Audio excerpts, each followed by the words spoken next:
I might introduce then the next match so we don't get dead air. But we had Seth Freakin Rollins, who came out looking more like Elton John, against Matt Riddle. And notice, of course, Matt Riddle and Austin Theory all getting their first names back. Yes, got all their first names back. Yeah. And this may be one of the best matches I've ever seen Riddle work. Yeah. Look, there was genuine heat because if you remember, for those who may have missed it, in the promo, when they were doing the promo and that, Seth Rollins had said to Riddle, and I quote, your wife divorced you and took your kids. But it goes back further, Mike, where when Riddle was still with his wife at the time commented on Becky Lynch's shape and made some disparaging comments. Oh, okay. And there had been some heat way back then between Riddle and Rollins, and Riddle went to senior management and said, under no circumstances do I ever want to work with him.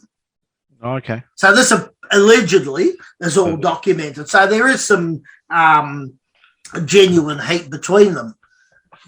However, as professionals, they would get into the ring and then, just wrestle the match. I don't know if you noticed at the very end, before we talk about the match itself, that the massive lump over the right eye of Riddle. I didn't notice it. No, he had over his right eye, there was this big lump. You saw it like a bloody orange, and he was sort of looking to see if he'd been cut or anything. Yeah. So he's taken a couple of stiff ones. Yeah. Great match. Yeah, I gave it my high score. Best match I've seen actually Riddle wrestle. Right, because there was some fire there. The negative thing I have about Riddle is he's too, hey bro, when he wrestles. He had a bit of killer instinct in this match. He probably didn't have any joint start tonight. Yeah, maybe he would come out there 100% focused. Well, but actually, it's funny. I was just making a smart ass comment, but if you think about it, he actually looked really, really focused. He was focused. He was, like I said, the best match I've ever seen. Yeah. He was 100% into it, and he showed fire and he showed passion and he showed like he wanted to win that match because there's been disrespect. Yeah. And if that is all just replicate that in every match you do and you'll be fine. Yeah. You won't be considered to be a joke. No. Well, I think maybe, I mean, it's probably the first time you sort of took him quite seriously, if that makes sense. Some of the things he did, that Fisherman Buster straight after the Falcon Arrow. The only thing I didn't like, and it's something we talk about a lot, when Rollins kicked out of what I called a triple finisher, he put him in the go to sleep, then there was the power bomb, then there was the knee to the head or something. 3 bang, bang, bang, bang, bang, and then goes for the pin and he kicks out of effectively one of 3 finishes. Rollins kicked out. Yeah, he kicked out. I mean, Riddle kicked out of the pedigree. Yes, he did. But it was smart. He didn't shoot an arm up. He just rolled the shoulder up. He just rolled, Just enough. Yeah. And the way he was pinned across the belly.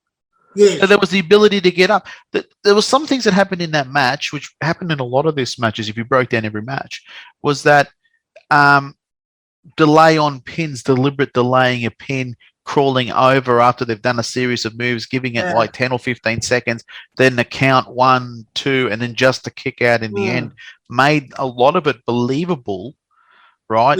Right, because if you've got a 10-second delay, what's a 10 count when you knock somebody out in a fight? They're usually staggering around, getting around. They know what they are. So sort of, they're hurt, but they know that enough to get up on their feet like a boxer. So if you've got a 10-second delay, then about 12 or 13 seconds by the time the ref gets down and starts counting, you got 15-second delay for that person to kick out. But if you do all these things and pin him straight away, snatch him straight into a pin, right, then it doesn't make any believability of it, So there was things that happened in this match, like somebody's been talking to the guys and saying, listen, we need to make this look more believable. And that's what I was seeing in this show. They've gone for that. Reason why they kicked out was because it was slow on the pin, or he didn't hook a leg. Whatever. And when you talk about fearing the hold, like Riddle sort of feared the stomp and got away from it a couple of times. I mean, ultimately it got him, but Yeah, and it got him with a second rope one too. Yeah, off the. So he did, So it wasn't So interesting too when Rollins used all of Randy's moves. The drape over the DDT, and then on the ground banging and all that to try and get up his nose using Randy's moves. And well, you're only going to get Randy upset. That's all. Or Randy's going to say thank you for keeping me relevant. Keeping me relevant. It depends how they look at it. The whole idea was to antagonize Riddle because it's Riddle's best friend and blah blah. I actually quite liked the match. I gave it a 7.5. I gave it a 7. Yeah. Okay. Well, I don't know a lie. I gave it an 8. You gave it an 8. Yeah, I gave it an 8. I just looked at my notes then. And I've gone, no, it's an 8. So I quite liked it. I thought it was that match and the Sheamus match. Yeah. Two best matches of the card, yeah. Two very different matches, but at the same time, both solid, good, believable. What you really want to see. Exactly. Yeah. Like I said, they're starting to put a product together now that looks like two guys fighting for a reason. Yeah. Like the Intercontinental Championship, which I will say the belt looks great. The new belt for the Intercontinental Championship look magnificent. I like that. I don't know why people have been hacking on it. I reckon it's a great looking belt. That was two guys that were fighting for a title. They wanted that belt, and it was so this one here was disrespect, and they were fighting for respect. For respect. Yeah, right. The next match, which was the heavyweight championship match, that was not as good as these three matches, but it was still a match that you could see that the guys were fighting for a reason. Yeah, we'll talk about that in a second. But Anthony, your thoughts on the Riddle match?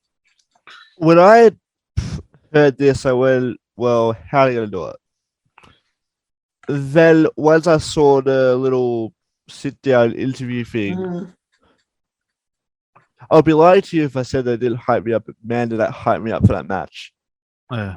It did.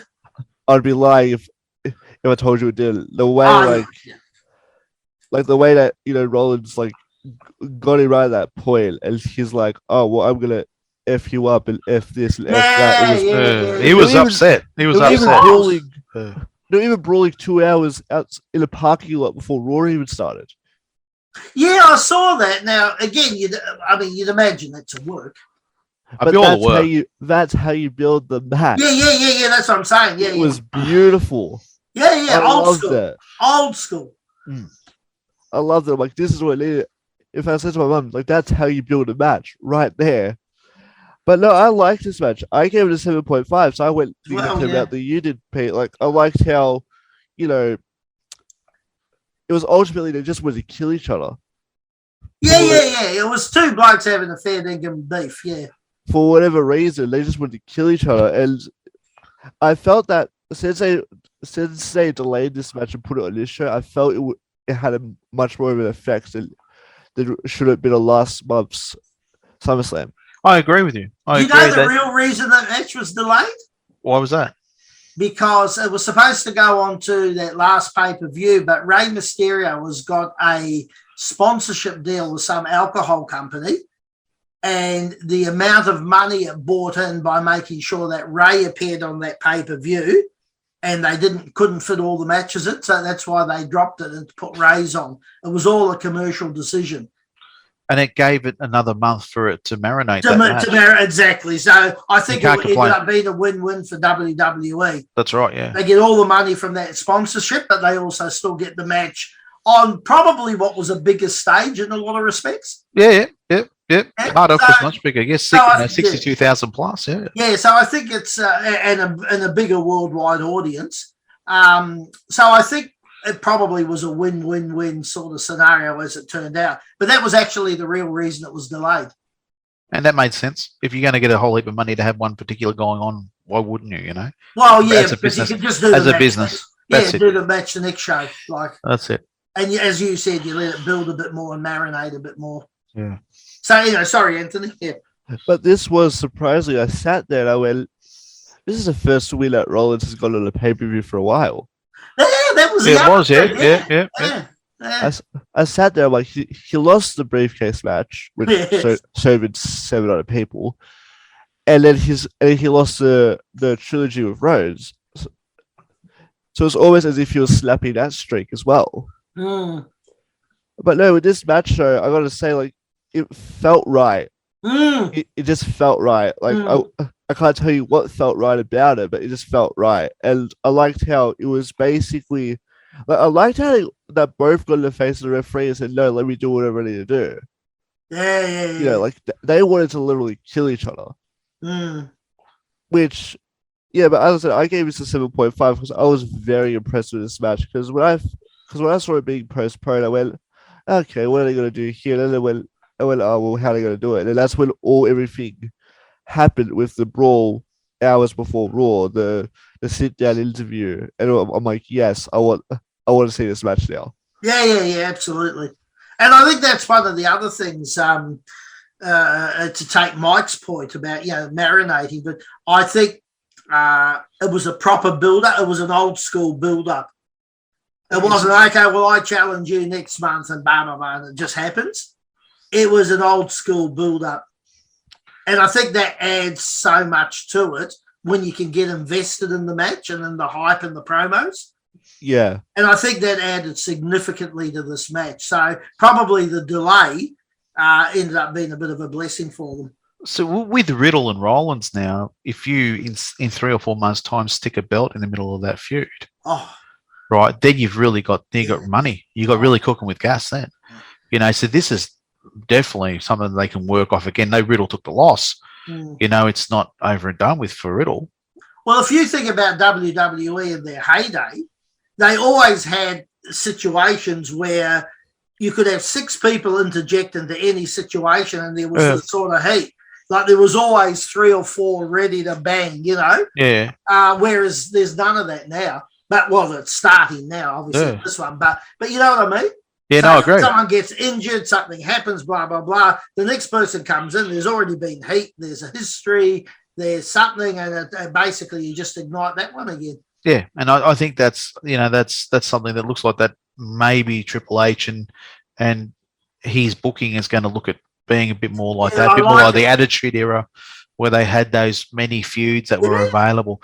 I think they need to stay away from all the big gimmicky spots and just let it be about guys that don't like each other getting. Well, they're talking also about see, you notice they haven't mentioned in about 4 or 5 weeks or had any reference at all to that stupid 24/7 championship. No, that needs to go. Yeah, well, they're going to get rid of it. Yeah. So, but little things like that, and it's all this attention to detail stuff. Yeah, and that's what I've noticed in this show was the attention to detail. Yeah, exactly. It was really good. Before we move on, young Anthony, did you happen to see who the producers were? All right, so we got the producers for the opening match was Petey Williams. Yeah. Oh, yeah. The Little Papa Pump. Yeah. The Canadian guy, Yeah. The Intercontinental title match was Abyss. Okay. Oh, very good. Okay. And Jamie Noble produced both the Mysterio and Edge match and Rollins and Riddle. Oh, well, yeah. Okay. Very good. Yeah. I actually don't mind Noble. I mean, I liked him. No, Jamie Noble was great. Yeah, he wasn't was a big fella, but he was very smart to the ring. Yeah. And who produced the main? Michael Pierce Hayes. He always does the main. Yeah. Okay. Well, we'll talk about that now. We'll let you introduce it, and then he's the new Pat Patterson. Jesus Christ. No, I don't mean in that aspect, but but